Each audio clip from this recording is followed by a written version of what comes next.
How's it going, guys? And what's up, Habs Nation? I'm just shooting this really random live video now because I'm very fired up about this, and I even hate to admit this, but I even lost sleep over this right now. But the party's over. The party's over. It is time that it is time for the Montreal Canadiens to tank for Alex Lafreniere. It's time, or a top 10 pick, because the fact that the Edmonton Oilers, Toronto Maple Leafs, and Pittsburgh Penguins are closer to drafting first overall than the Montreal Canadiens, the 12th place in the Eastern Conference Montreal Canadiens, the 25th place overall Montreal Canadiens, or 23rd, whatever the heck it is, can happen. It can't. Just can't get over it. It's fun. It's unique, but it's also just if you're a fan of a team like the Canadiens, who's in a position where they're just sort of a playoff team, but like barely, right? Or at best they can be a playoff team, sort of, but they're not a contender. And you have teams that are much closer to being contenders with the chance to draft first overall, with a better chance to draft first overall than the Montreal Canadiens, or even maybe the Minnesota Wild or Chicago Blackhawks. Because it's not just about the Montreal Canadiens here. I mean, kind of is, but just, look out for all sides here. But still, that just it's I can't get over it. I just can't get over it. Um, so I hate to say this, but I'm gonna be cheering for Pittsburgh to win this game. And if they win this game, I'm going to cheer for them to win the next game, because the best thing for the Montreal Canadiens right now is to get a top 10 pick. Is get a top 10 pick. Draft the best player available, whether it's first overall and it's Lafreniere, or whoever's available at 10th overall.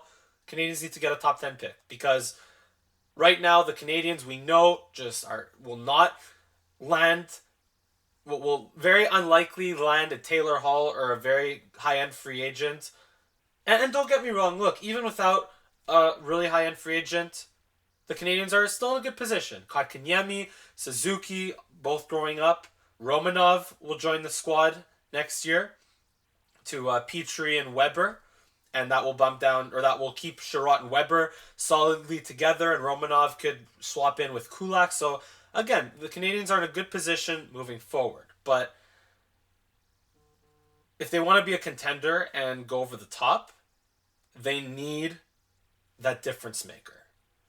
And even if Lafreniere isn't like that franchise marquee player, let's say, even worst case, the Montreal Canadiens media, as usual, roasts him as a French-Canadian hockey player and a franchise player with all the expectations. Even if that worst case happens and he is like a Yakupov or a Galchenyuk, the Canadiens could still use that. The Canadiens could still use that at a $3 million cap hit, or whatever it's going to be, instead of a $9 million cap hit right here, right now. Best case scenario eventually will be a $9 or $10 million cap hit, because he will live up to it and earn it and score 40, 50 goals, or get 70 to 80 points every year. That's the best case scenario, and he'll deserve that $10 million cap hit. But worst case, even if he's not at that level, the Canadiens could still use it. The Canadiens still desperately need that extra piece in their lineup to do anything significant in the regular season. So again, thinking big picture here. Games 1, 2, and 3, it was a fun ride. We put a team with Crosby and Malkin to the brink of elimination. We gave them a run for their money. But it's time to get serious now. It's time to think big picture. And it's time to think about the future. And remember that the Canadiens, right here in this playoff, I don't want to say they don't belong. I don't want to say the Canadiens don't belong. I hate to say that, but it's kind of true.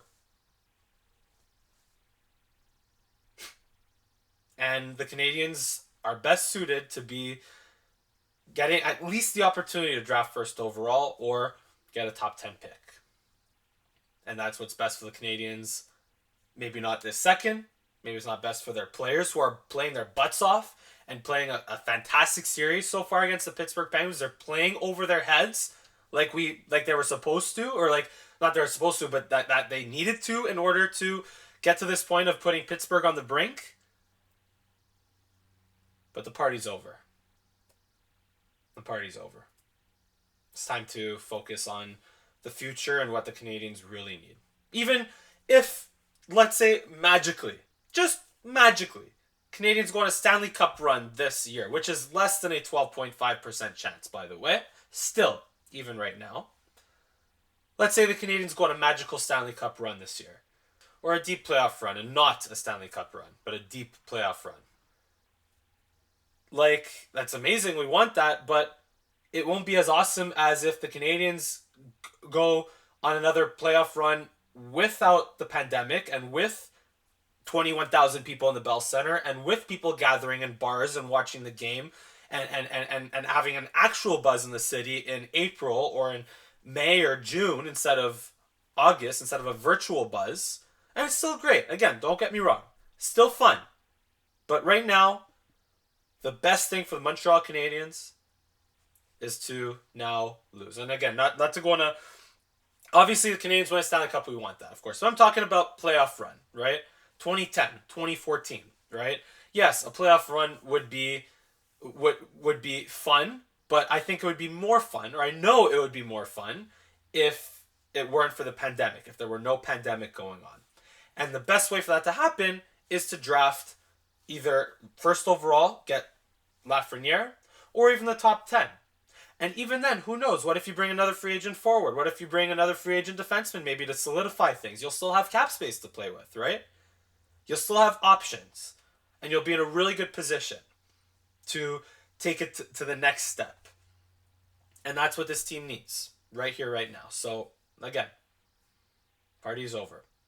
I just not want to shoot this video today, right? Just so I was really fired up about it. And we'll see what reactions I get from it. It'll be curious and fun to see. But I'm also trying to make things easier for you fans out there that are emotionally confused like me on whether to keep cheering for the Canadiens to win or to cheer for Pittsburgh to win, so the Habs could get either to the number 1 overall pick or a top 10 pick. But I decided that I'm cheering for the potential chance to win the lottery or draft in the top 10, and that's why I want Pittsburgh to win this series.